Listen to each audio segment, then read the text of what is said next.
지난 주간의 말씀은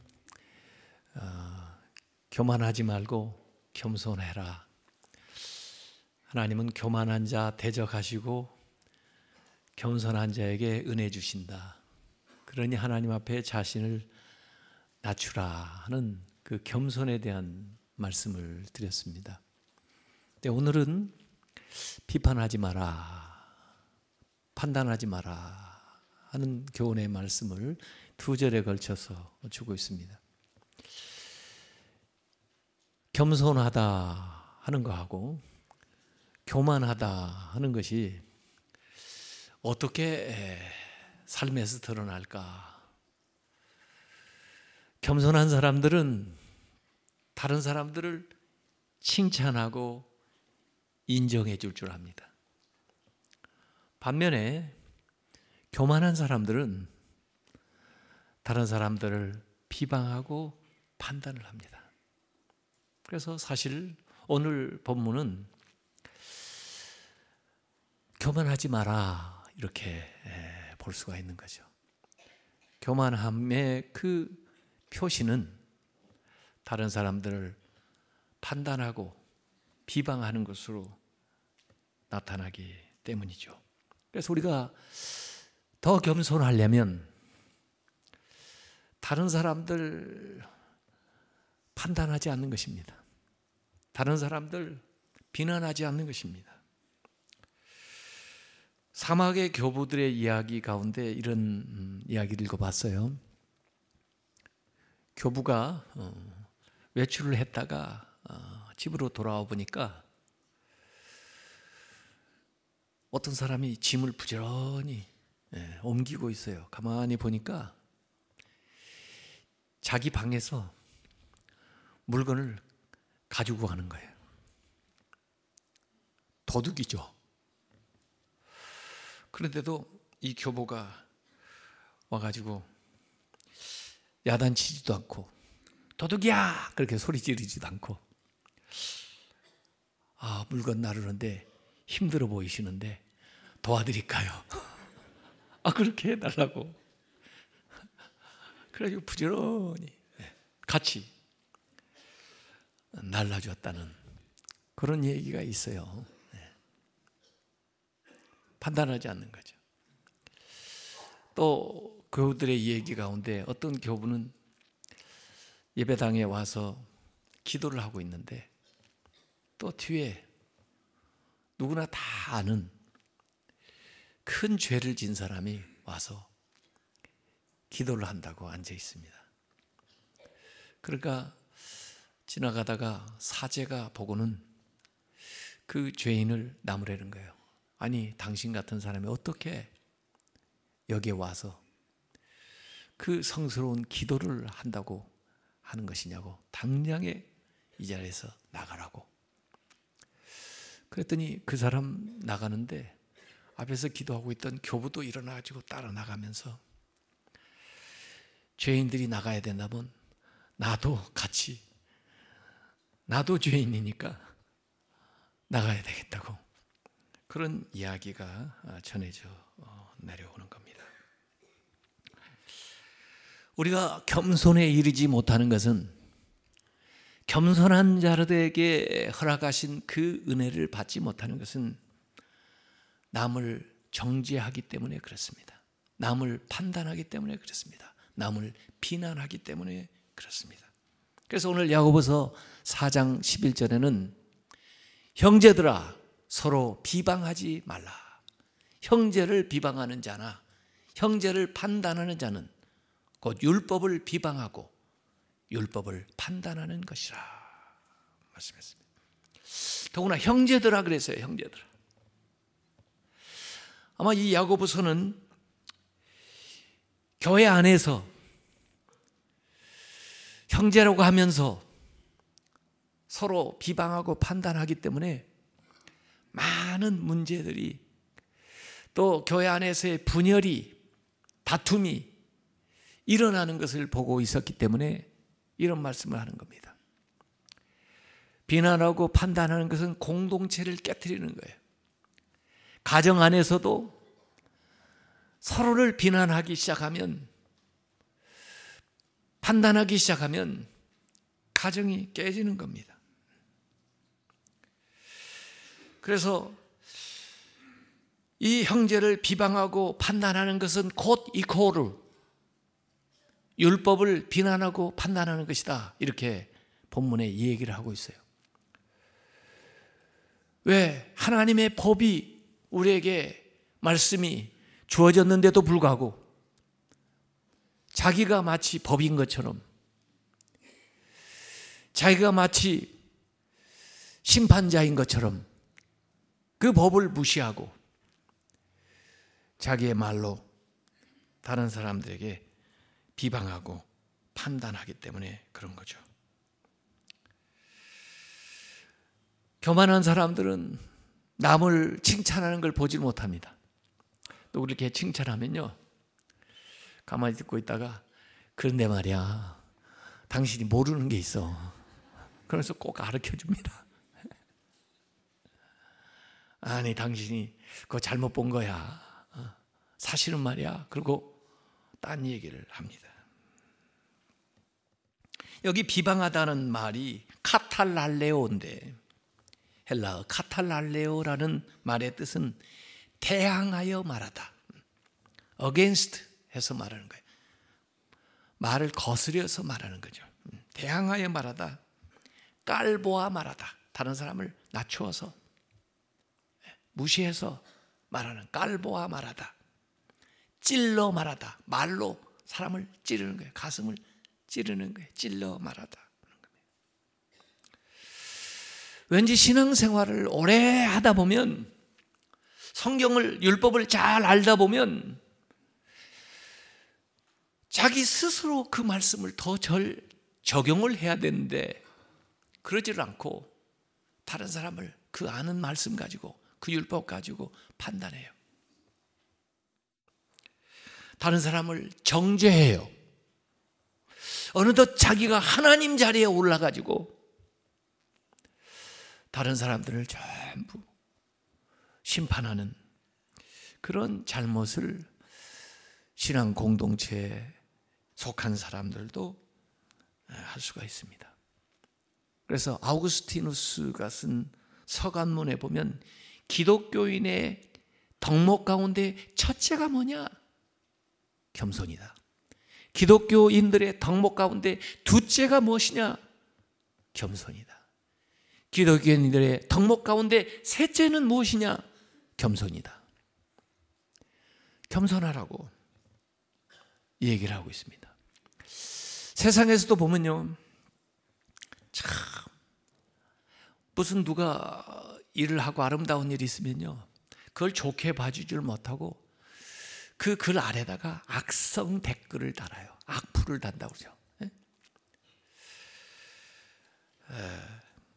그래가지고 신상을 모독하고, 그 다음에 상처 주고 모욕감을 주고, 이거 언어 폭력입니다. 그렇게 악플을 달는 사람을 악플러라고 그래요. 사실은 이건 사이버 범죄예요. 요사이 그 정혜신이라는 그 정신과 의사가 쓴 당신이 옳다라는 책을 이렇게 좀 발췌해서 보니까요, 당신이 옳다, 그 제목 자체가 그 책 내용을 다 얘기해 주는데, 그분이 이런 말이에요. 충조평판 날리지 말고 공감하라. 충고, 조언한다고, 평가하고, 판단하고. 좋은 의도가 있었는지 몰라도 자꾸 우리는 걸핏하면 다른 사람한테 충고하려고 그러고, 다른 사람 판단하려고, 다른 사람 자꾸 평가하려고 그러고, 다른 사람에게 조언하려고 그러고, 그러다 보니까 사람들이요, 다른 사람이 나를 어떻게 볼까? 온통 다른 사람에 대한 관심밖에 없어요. 자기 인생을, 자기 스스로 가지고 있는 그 장점과 자기의 삶을 제대로 누리지 못하고 다른 사람의 이목이 기준이 돼요. 세상적인 생활을 해요. 오히려 그를 있는 그대로 인정해주고 또 그와 함께하면서 그를 어려운 처지를 공감해주고 또 격려해서 그를 세워주질 않고 자꾸 다른 사람을 끌어내리려고 하는 거. 왜 우리가 비방하지 말아야 됩니까? 우리의 판단은 부분적이기 때문에 그래요. 우리는 온전히 알지 못합니다. 그 사람의 처지와 형편과 삶의 배경과 생각까지 알 수 있을 사람이 없어요. 우리의 알미라는 건 부분적입니다. 편견이죠. 그걸 가지고 그를 다 아는 것처럼 말하는 거죠. 그게 판단이에요. 왜 우리가 다른 사람 판단하면 안 됩니까? 우리가 아는 것이 피상적인 것입니다. 밖으로 드러난 일부분을 비상적인 것만 알면서 어떻게 그 내면에 내재되어 있는 것을 다 이해할 수가 있습니까? 왜 우리가 다른 사람을 판단하면 안 됩니까? 우리의 판단은 주관적입니다. 아무리 객관적으로 얘기한다고 해도 사실에 근거해서 얘기한다고 해도 사람은 자기가 보고 싶은 것만 보고 듣고 싶은 것만 듣는 거예요. 이걸 확증 편향이라고 합니다. Confirmation bias. 몸에 다른 바이러스도 질병을 일으키지만 생각에 Confirmation bias가 확증 편향이라고 하는데 내가 생각하는 것을 지지해 주는 것만 수집을 해요. 그러지 않은 건 들으려고 하지 않아요. 보려고 하지 않아요. 그렇기 때문에 사실 설교를 들어도 같은 시간에 같은 말씀을 들었는데 다 다르게 듣는 거예요. 자기의 오늘의 삶을 정당화시켜주고 자기를 지지해주고 자기가 생각한 것을 인정해주는 것만 수집을 하고 그 밖의 것은 아무리 이야기를 해도 듣지도 않고 보지도 않고 받아들이지도 않습니다. 그러고는 판단합니다. 그렇기 때문에 그 판단이 바른 판단이 아니에요. 마틴이라고 하는 사람은 이런 얘기했습니다. 험악한 말, 중상모략, 그리고 고삐 불린 분노, 이는 모두 시기로 분열된 공동체의 자화상이다. 이 자화상은 아래로부터 나온 지혜가 교회 공동체를 다스리고 있음을 보여준다. 우리는 아래로부터 나온 지혜를 구하는 사람이 아니고 위로부터 주시는 지혜를 구하는 사람들인데, 아래로부터 나온 지혜, 이것은 교만인데 그 교만으로 모두를 판단한다는 겁니다. 오늘날 우리 교회가 겪고 있는, 한국 교회가 겪고 있는 가장 큰 문제는 분열입니다. 분열과 다툼이에요. 교회 안에 분열과 다툼이 끊임이 없습니다. 어떤 외부의 적보다 더 큰 위험은 교회 안에 있는 분열과 다툼입니다. 이것이 사탄의 전략이에요. 교회를 무너뜨리려고 하는.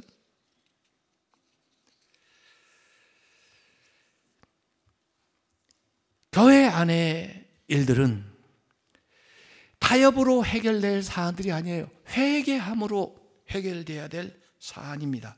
형제에 대한 비방과 판단은 대부분 시기와 질투에서 비롯된 것들입니다. 그래서 대개 이중잣대를 들이대죠. 더블 스탠다드라고 하는데, 자기한테는 관대하고 남한테는 엄격한 잣대를 갖다 들이대는 거예요. 같은 상황인데 자기의 경우에 이야기가 다르고 다른 사람의 경우에 이야기가 달라요. 그걸 내노남불이라고 그러죠.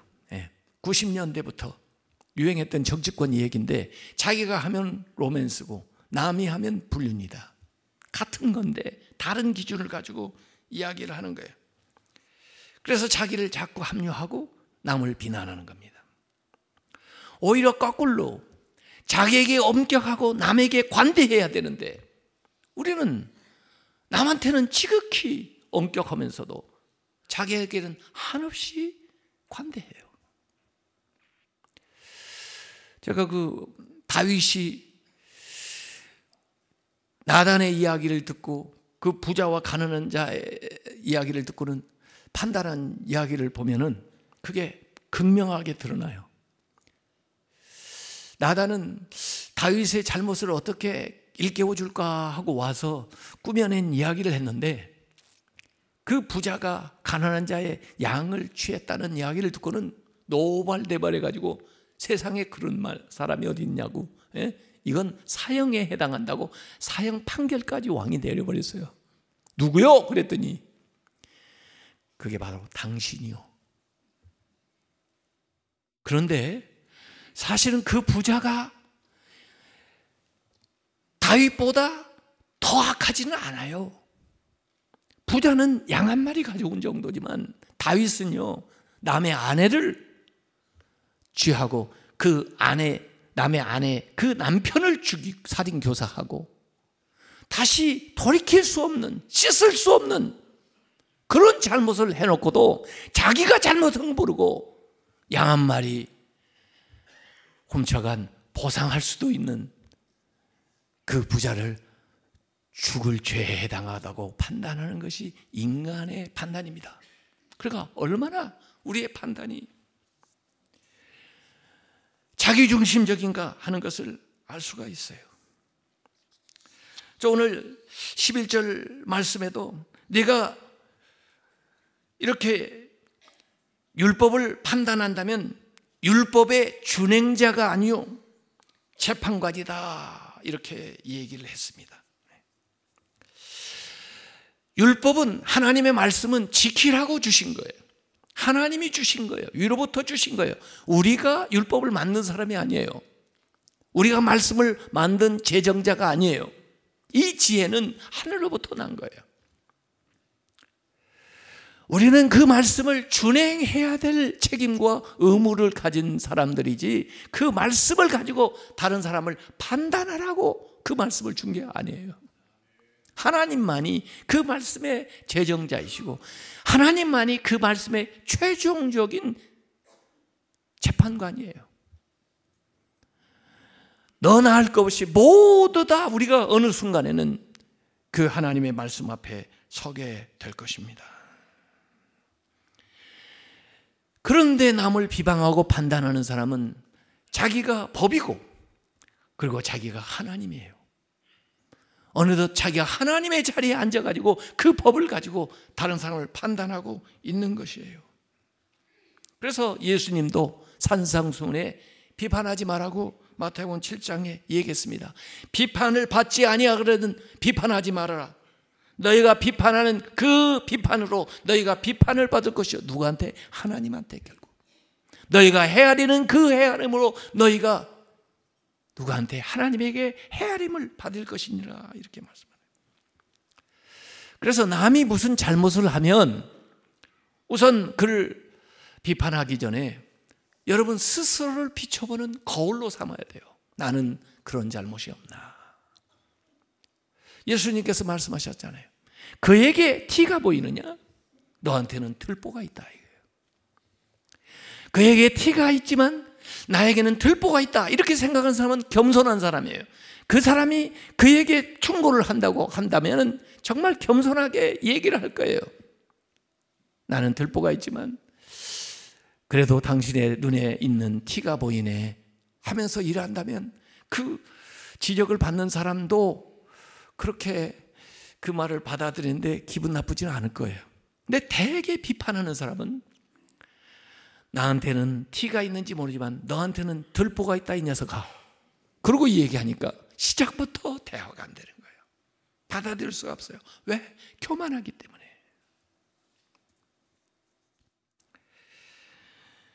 남을 비방하고 판단하는 사람은 하나님을 그 재판석에서 밀어내고 자기가 그 자리에 앉아있는 사람이에요. 주제 넘은 짓을 하고 있는 거죠. 로마서 14장 4절에 남의 하인을 비판하는 너는 누구냐? 남의 하인, 하나님의 하인을, 종을 비판하고 있는 너는 누구냐? 그가 서 있는 것이나 넘어지는 것이 자기 주인에게 있음에 그가 세움을 받으리니 이는 그를 세우시는 권능이 주께 있음이라. 그랬어요. 어떻게 보면 상관하지 말라는 거예요. 너나 잘해라 이거예요. 네. 주님이 알아서 하신다는 거예요.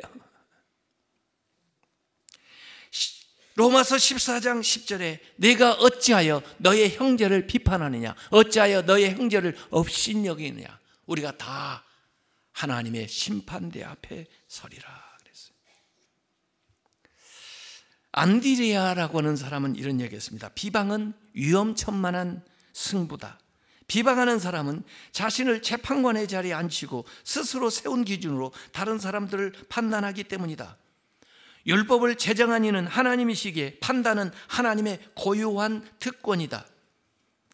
하나님께 속한 고유의 것을 찬탈하는 것은 죄이다. 이 죄는 갈등을 조장하고 공동체 안에 분쟁을 조장한다. 하나님의 말씀에 순종하는데, 특히 이웃사랑과 관련된 말씀을 순종하는데 실패한 모습이 비방의 죄를 통해서 여실히 드러난다 그랬습니다.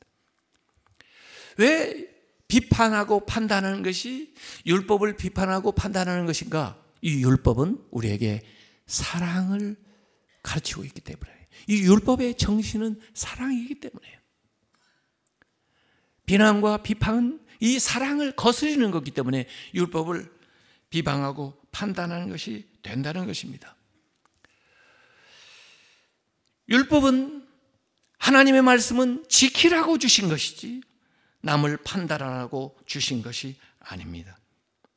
사랑의 정신을 버리고 부분적으로 이 율법을 오용하는 것은 율법을 남용하는 거죠. 오늘 야고보서 4장 12절에 이어서 입법자와 재판관은 오직 한 분이시니 하나님, 그 하나님은 능히 구원하기도 하시며 멸하기도 심판도 하신다. 너는 누구이기에 도대체 이웃을 판단하는가? 앞에 형제, 여기 이웃이라고 나와요. 형제를 사랑해야 하고 이웃을 사랑해야 되는 네가 감히 누구이기에 이웃을 판단하냐라고 얘기를 하고 있는 거예요. 판단은 하나님의 몫입니다. 구원은 하나님의 몫입니다. 심판도 하나님의 몫입니다. 우리는 비난하고 판단할 때 마치 현재의 모습이 그가 최종적인 결과의 모습인 것처럼 단정하고 얘기를 하는데, 아직 그에게 회개할 시간이 남아있고 아직 하나님의 심판이 남아있어요. 우리가 때때로 비난과 판단을 당할 때가 있는데요, 물론 비난과 판단은 해야 되지, 하지 말아야 되는 거지만은 또 우리가 그걸 당할 때가 있어요. 당할 때는 어떻게 해야 될까요? 잘 견디세요. 그게 우리를 겸손하게 만드는 것 같아요. 비난하고 판단하는 사람은 교만한 것이지만은 그걸 잘 견디는 사람은 겸손해지는 것입니다. 겸손을 배우게 되는 것이에요.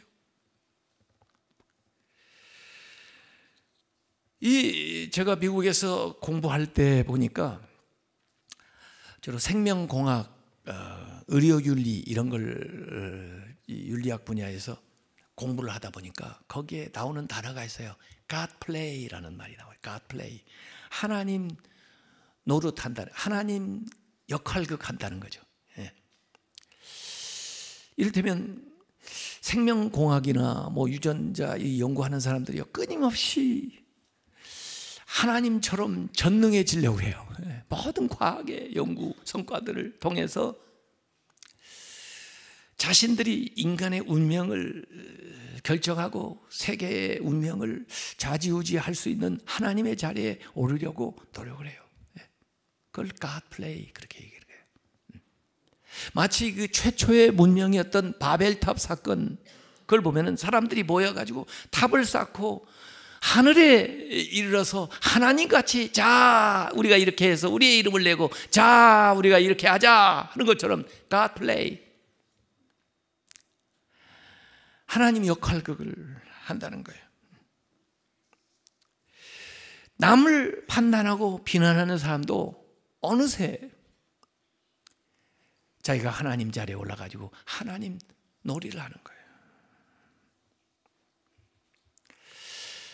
사탄은요, 사탄의 일은요, 정죄하는 일을 합니다.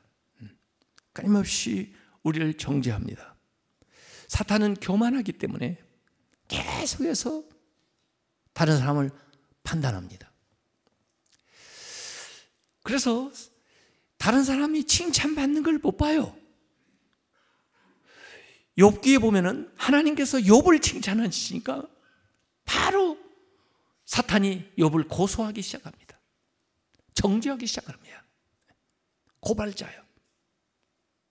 재판적으로 말하면은 하나님이 재판관이시고 예수님, 성령님은 우리를 변호해 주시고 자꾸 비난하고 정죄하고 판단하는 몫은 사탄이에요. 예수님이 지상에 계실 때도 요한복음 5장에 보면 현장에서 간음하다 잡힌 여인을 데려다가 사람들이 계속 판단하고 비판합니다. 율법을 들먹이면서 예수님한테 물어봅니다. 그때 예수님이 너희 가운데 죄 없는 자가 먼저 돌을 저러 이 여인을 치라 하셔요. 이 여인을 정죄하던 사람들이 예수님의 말씀을 통해서 그 여인이 아니라 자신을 비춰보게 됐어요. 그리고는 한 사람씩 돌을 땅에다 내려놓고 돌아가기 시작해요. 결국 예수님, 유일하게 심판하실 수 있는 예수님하고 여인이 남았는데 예수님이 그 여인에게 말씀하십니다. 요한복음 8장 11절에 나도 너를 정죄하지 아니하노니 가서 다시는 죄를 짓지 말라. 판단하지 않아요. 비방하지 않아요. 물론 그 전에 우리가 예방은 해야 되겠죠. 그러나 이미 저질러져 버렸는데 판단하고 비난해서 뭘 하겠어요? 치유해야죠. 나중에 하나님의 심판과 구원은 최종적인 것입니다. 우리가 이 세상에 살면서 다른 사람들이 잘못하는 걸 보면 1차적으로 자신을 비춰봐야 돼요. 나한테는 그런 면이 없나. 그래서 스스로 겸손하게 하는데 노력을 해야 됩니다. 하나님의 말씀을 받을 때 먼저 자기에게 적용을 해봐야 돼요. 그래야 말씀 앞에 겸손한 사람이 되는 것입니다. 그리고 진심으로 겸손한 마음으로 형제를 위하는 마음으로 사랑하는 마음으로 그에게 이야기할 수 있을 때 이야기하는 것이 진정한 충고가 되고 조언이 될 수가 있는 것이죠. 그래서 오늘 말씀은 부정적으로 판단하지 말라, 비방하지 마라 이렇게 얘기했지만 그걸 다시 얘기하면 겸손하라는 것이고 다시 얘기하면 사랑하라는 얘기입니다. 형제를 사랑해라, 이웃을 사랑해라는 거예요. 지금 생각나는 대로 말하지 말고 소망으로 말하라는 것입니다. 지금 생각나는 대로 아이가 공부를 못해요. 그러니까 지금 생각나는데 너는 왜 이렇게 누구를 닮아가지고 공부를 그렇게 못하냐. 지금 생각나는 대로 말하는 거예요. 그 비난하는 거죠. 비판하는 거죠. 그걸 소망으로 말하면 어떻게 되겠어요? 그래, 조금만 더 노력하면 잘할 수 있을 거야. 잘 될 거야. 좀 더 노력 같이 하자. 그러면 소망으로 말하는 거예요. 뭘 잘못한 사람 보고 당신은 왜 하는 일마다 그 모양이요? 비난하는 거예요. 지금 생각나는 대로 말한 거예요. 소망으로 말하면 어떻게 되죠? 조금 더 주의를 기울여서 잘 하도록 해보십시다. 다음에는 잘할 수 있을 거예요. 소망으로 말하는 거예요. 같은 이야기라도 우리가 말을 뒤집어서 소망으로 말하게 되면 현재의 상황이 얼마든지 개선될 수 있고 결국 하나님 앞에 섰을 때는 칭찬받을 수 있는 사람들이 되는 것이에요. 비난하지 말고 판단하지 말고 겸손하게 사랑으로 돌보며 덕을 세워나가며 격려하는 그런 언행 생활하시기를 주님의 이름으로 축원합니다. 기도하겠습니다.